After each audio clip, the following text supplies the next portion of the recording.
شكرا لعصام وأهلا بكم مرة أخرى. هكذا وبهذا السيناريو القاسي والمؤلم والحزين ودع منتخب تونس بطولة كأس الأمم الإفريقية من دور 16 بعد أن كانت كل الظروف مهيئة لتونس للتأهل إلى ربع النهائي على مستوى سيناريو المباراة، على مستوى التقدم بهدف، على مستوى النقص العددي، وعلى مستوى المواصلة في التقدم حتى الدقيقة 98 من زمن هذه المباراة. لكن مالي ب10 لاعبين وبركلات الترجيح تتمكن من التأهل إلى الدور المقبل، إلى الدور ربع النهائي من هذه البطولة. حظ أوفر لتونس. حاتم، كريم، مش مكتوبة لكم هارد؟ صحيح أكيد.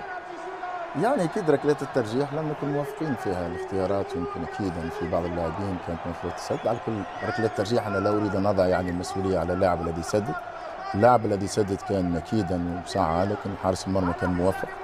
نحن لم نوفق، لكن في المباراة كانت لدينا 120 دقيقة من أجل حسم المباراة. كنا نلعب أمام منتخب منقوص يعني لفترة طويلة من المباراة، لم نستغل هذا النقص العددي. صحيح سجلنا، لكن استطاع الخطأ نوعا ما، ركلة جزاء عادل غيره، ثم لم نستغل نوعا ما بالرغم من التغييرات اللي قمنا بها. هذا يعتبر بالنسبة للمنتخب التونسي فشل في هذا الكان، لأنه الهدف من الأول أنه تارجت أنه دور نصف النهائي أقل شيء معناها للوصول بالنسبة للمنتخب التونسي، أنه تنسحب من دور ثمن النهائي يعتبر فشل في هذه البطولة. الآن سيتم التقييم بشكل كبير للمستقبل المنتخب التونسي، ما أسباب الفشل، لماذا فشلنا، ثم من هذا أكيد سيتم في الغالب تغيير الإطار الفني بشكل كبير، لأنه الهدف الآن هو تارجت كأس العالم. وأعتقد أن اليوم لابد أن نتجه إذا في نوعا ما تغيير، من سيكون محلي سيكون أجنبي. أظن أن الهدف سيكون في الغالب أن سيكون الاتجاه نحو أجنبي، لأنه الآن إذا تم التقييم نحن فشلنا في هذه الكأس الأفريقية، فشلنا فيها بشكل كبير. ركلات ترجيح غير ركلات ترجيح يعتبر فشل، لأنه في الأخير احنا كانت امامنا فرصة كبيرة للوصول. قلنا الدور الأول 3 مباريات الأولى قلنا المهم فيها هو التأهل، لا يهم النتيجة ولا يهم الأداء، الغاية تبرر الوسيلة، بمعنى أن وصلنا إلى الدور الثمن النهائي. هنا ستبدأ البطولة بالرغم من النقد اللي كان كبير على المنتخب، لكن في الأخير أنت في الثمن النهائي تنسحب بالدور الثمن النهائي أمام منتخب يلعب ب10 لاعبين، وكان فيه نوعا ما حيدرة، كان غايب العديد من اللاعبين. أعتقد أن هذا فشل، وأتمنى اليوم أنه بعد كأس الأفريقية هذه سيتم التقييم صلب للجامعة، وأكيد سيتم التغيير في المستقبل. شاهدنا ديارة قبل لحظات حارس مرمى المنتخب المالي الذي توج بجائزة أفضل لاعب في هذه المباراة بعد أن تصدى لركلة ترجيح. هنا كما تشاهدون استلامه لجائزة مان اوف ذا ماتش، أفضل لاعب في هذه المباراة، ولا يرغب في إجراء أي لقاء صحفي، ربما بسبب الإرهاق، بسبب ظروف هذه المباراة الصعبة. في النهاية تأهل منتخب مالي. تساءلنا إذا كان على تونس المزيد من المجازفة بين الشوطين المباراة كابتن محمد عندما كان يلعب منتخب مالي ب10 لاعبين أم لا، لكن في النهاية ما حدث من سيناريو في هذه المباراة يجعلنا نشعر بأن نجم المباراة، أفضل شخص في هذه المباراة، كان توم سانت فيت مدرب منتخب مالي الذي قاد المنتخب إلى التأهل إلى ربع النهائي رغم كل هذه الظروف الصعبة في هذه المباراة. هو عقد مباراة كبيرة يا كابتن محمد، أنا بتابعه في المؤتمرات الصحفية يا كابتن محمد. هو حافظ أسماء المنافسين، حافظ ال 25 اسم بتوع تونس، وحافظ مميزات كل لعيب وسلبيات كل لعيب، وكل مباراة بتشكيلة. يعني الماتش الأولاني بتشكيلة، ماتش المغرب الثاني بتشكيلة، الماتش الثالث بتشكيلة، الماتش الرابع النهارده في خروج المغلوب بتشكيلة مختلفة. وأول نص ساعة خرج منه حصل له طرد، وأدار المباراة زي ما هو عايز. بدنيا الفريق حاضر جاهز الصراحة، فأعتقد إنه نجاح كبير. السيناريو اللي خرج بيه تونس يا محمد ينرفزك، فاهم؟ احنا بنقول في كرة القدم ينرفزك، لأن الكرة عايزاك وأنت مش عايزها، فخلاص.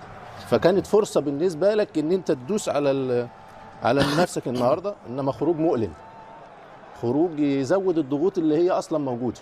صحيح. فأعتقد ده هارد لك للمنتخب التونسي، إنما منتخب مالي فريق محترم الصراحة، بدنيا وحتى تكتيكيا. بيلعب بعد نص ساعة بيقول لي 10 لاعبين، وحتى في اختيارات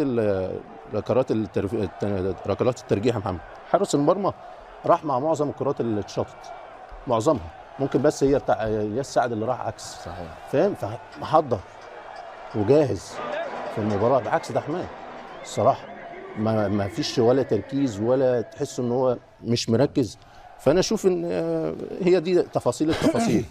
كسبان جبت جول في الدقيقه 88 لازم تحافظ عليه.